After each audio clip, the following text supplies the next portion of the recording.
Well, if we look back at the 2013-2014 budget, there have been a number of hits and misses as the government faces a myriad of challenges.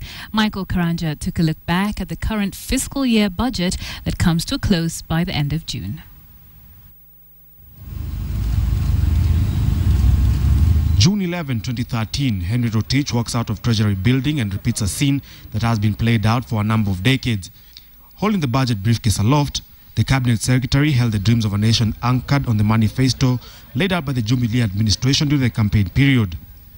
At 1.64 trillion shillings, the budget focused on 6 priority areas that were the clarion call during the campaign period.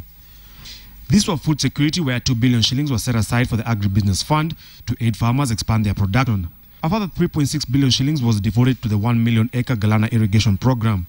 The excitement over that project had barely kicked off when alarm bells went off over potential food shortage. 6 billion shillings earmarked for the presidential runoff was redirected to the youth and ways of funds. However, the government failed to institute structures that would have seen companies offer internship or employment opportunities to students leaving university. Analysts believe that the government might have bitten off more than it could chew and failed to prioritize what it needed to do first. Well, I think the government was new at the time. Obviously, I think in terms of rating, we gave them a B. They did very well, being a few months in office after election. Kenyans, however, give a rather harsh verdict of the government's performance. These people, they are just politicians who just come on the ground looking for votes, enticing you, but when now you come to reality, they cannot achieve them. In fact, instead, they even eat the money. 53.2 billion shillings was set aside for the much-hyped laptop project for Standard 1 going children.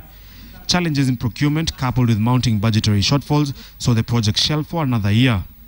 You may have a budget, but if you don't plan better, you will not be able to spend it. And it is a pity that budget earmarked for development goes back to the Treasury without being spent.